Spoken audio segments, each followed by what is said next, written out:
If you're watching this video right now, that means you are being prescribed a dose of Sean's entertainment. So subscribe, like, comment, share, subscribe. I always keep it prolific, consistent, and dedicated in what has to be considered breaking news on Daniel Bryan's in-ring wrestling return. We know Daniel Bryan is the current SmackDown general manager, a general manager that had to walk off due to The Miz being irate and frustrated. The Miz cutting a hell of a promo, a hell of a rant on Daniel Bryan. How is Daniel Bryan going to respond to this? Is the WWE going to make light of this? And are they going to follow this up in a major way?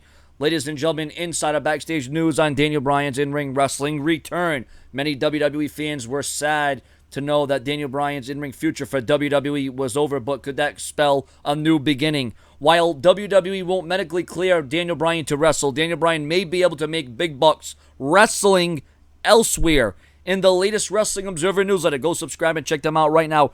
Dave Meltzer reported on Daniel Bryan's current contract status with the WWE. It's very likely that Bryan would be paid more to wrestle main events for a company like NJPW than he would be for his GM role on SmackDown. If he were to leave the company, Daniel Bryan would also take home more money from his merchandise than the small percentage he gets from his official WWE merchandise. So, ladies and gentlemen, Daniel Bryan will be able to wrestle because he has heard from different doctors, different things where he'd be cleared, wouldn't be cleared.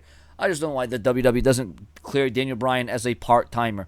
If there are some doctors that feel, with evidence and proof and tests, that he can wrestle, that he can go, I don't know why he can't wrestle at least a part-time. Well, listen, if we saw Daniel Bryan wrestle at just 4 times per year at the big pay-per-views, 4 times is better than no times. Royal Rumble, WrestleMania, SummerSlam, Survivor Series. If we saw Daniel Bryan wrestle 4 times a year, I think we'd be happy. And if Daniel Bryan thinks he can go, if he thinks he can still wrestle, but of course, you know, on the flip side of things, you don't want to see Daniel Bryan end up in a wheelchair. You don't want to see him more hurt. You don't want to see him dead. You don't want to see a lot of different things. I mean, Daniel Bryan would still be taking a chance. There is still a risk because some doctors, while they're for him wrestling, there are some that are against him wrestling. And as soon as the WWE hears 2 or 3 different opinions on, well, Daniel Bryan isn't cleared to wrestle for your ring, doesn't mean that Daniel Bryan isn't cleared to compete in other rings around the world.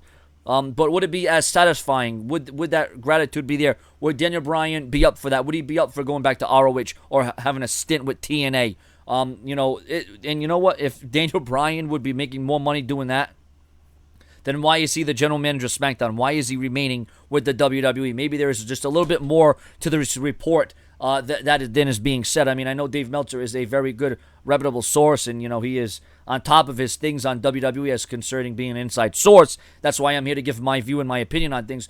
But as it stands right now, if the WWE could build something out of The Miz and Daniel Bryan, hell, even if Daniel Bryan had just one more retirement match, just one more match, I think the WWE fans would be accepting of that. But once again, you don't want to see the man end up in a wheelchair. The man had a career-threatening concussion, something that the WWE has to watch out very carefully, especially with their impact concussion testing.